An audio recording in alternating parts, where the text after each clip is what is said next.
Assalamualaikum warahmatullahi wabarakatuh.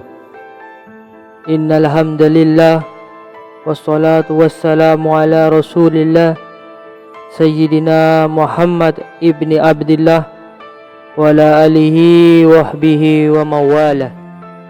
Sahabat YouTube yang beriman, semoga Allah memuliakan dunia dan akhirat.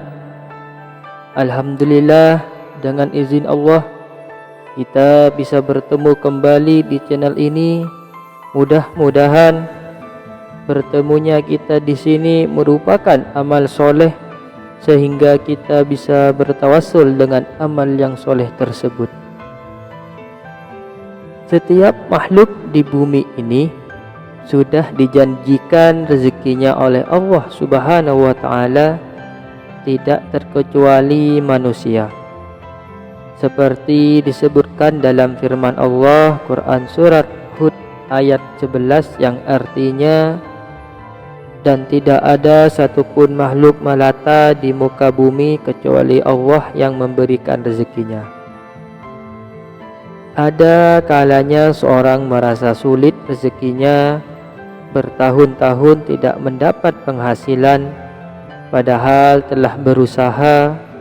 Ada yang mencari pekerjaan namun selalu ditolak. Ada yang mencoba buka usaha namun selalu rugi, atau bahkan ada yang tidak memiliki keturunan. Bisa jadi itu adalah ujian yang Allah berikan. Namun tidak pernah melakukan perbuatan dosa, bahkan sampai bertumpuk-tumpuk dan tidak bertaubat, maka itu adalah hukuman yang Allah berikan agar kita kembali kepadanya, yang mana sebagian makhluk ciptaannya sudah seharusnya kita bertaubat dan memohon ampunan kepada Allah.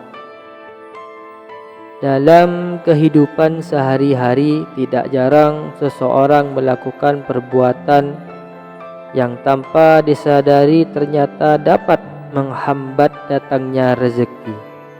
Bila mana di antara kita ada yang melakukannya, segeralah tinggalkan dan bertaubat kepada Allah. Berikut adalah 4 perbuatan yang bisa menghambat datangnya rezeki. Yang pertama, malas bangun pagi. Waktu pagi adalah waktu yang penuh berkah, maka manfaatkan waktu pagi dengan sebaik-baiknya. Rasulullah mendoakan keberkahan waktu pagi untuk umatnya. Beliau bersabda yang artinya, "Ya Allah, berkahilah umatku di waktu pagi." Jika Anda malas dan enggan bangun untuk sholat subuh ketika matahari telah terbit, atau setelah melaksanakan sholat subuh tidur kembali, tidak merutinkan zikir dan membaca Al-Quran, maka segeralah ubah kebiasaan buruk tersebut, karena dapat menghalangi datangnya rezeki. Yang kedua, berbohong. Berbohong menjadi suatu perbuatan buruk yang mungkin bagi sebagian individu menganggap sepele, bahkan sudah menjadi kebiasaan. Di hadapan Allah, berbohong bukanlah perkara ringan dan termasuk perbuatan dosa besar. Bahkan disebutkan salah satu tanda orang munafik adalah suka berbohong. Rasulullah Shallallahu Alaihi Wasallam bersabda yang artinya, 3 tanda orang munafik: jika berkata ia dusta, jika berjanji ia mengingkari, jika diberi amanah ia ingkar. Juga dalam surat An-Al ayat 105 Allah berfirman yang artinya, sesungguhnya yang mengada-ngada kebohongan hanyalah orang yang tidak beriman kepada ayat-ayat Allah, dan mereka itulah pembohong. Surat An-Al ayat 105. Yang ketiga, bermalas-malasan. Bermalas-malasan juga termasuk perbuatan yang menghalangi datangnya rezeki. Melambatkan mengerjakan sholat termasuk bentuk bermalas-malasan.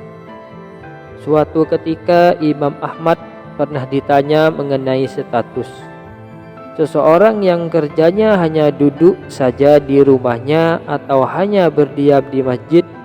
Seraya berkata, "Aku tidak mau bekerja dan hanya mau menunggu sampai rezekiku datang." Kemudian Imam Ahmad berkata, "Orang-orang ini benar-benar bodoh. Padahal Rasulullah SAW telah bersabda, seandainya kalian benar-benar bertawakal kepada Allah, tentu kalian akan diberi rezeki. Sebagaimana burung diberi rezeki, ia pergi pada pagi hari dalam keadaan lapar dan kembali pada sore hari dalam keadaan kenyang. Lihatlah burung saja bekerja untuk memenuhi kebutuhannya, maka jemputlah rezekimu dengan ikhtiar dan tawakal." Yang keempat, lalai dalam sholat. Seseorang yang sholatnya hanya maghrib atau hanya sholat ketika ingin sholat, ia berarti kekurangan ketakwaan kepada Allah. Padahal ketakwaan adalah perbuatan pintu rezeki. Dalam surat At-Taklaq ayat 3 disebutkan bahwa Allah akan memberikan rezeki dan jalan keluar dari setiap kesempitan bagi orang yang bertakwa. Allah berfirman yang artinya, "Dan Dia memberinya rezeki dari arah yang tidak disangka-sangka. Dan barang siapa bertawakal kepada Allah, niscaya Allah akan mencukupkan keperluannya. Sesungguhnya Allah melaksanakan urusannya. Sungguh Allah telah mengadakan ketentuan bagi setiap sesuatu." Surat At-Talaq ayat 3. Itulah tadi 4 perbuatan yang bisa menahan datangnya rezeki. Semoga bermanfaat dan menambah wawasan keislaman kita. Amin amin ya rabbal alamin. Assalamualaikum warahmatullahi wabarakatuh.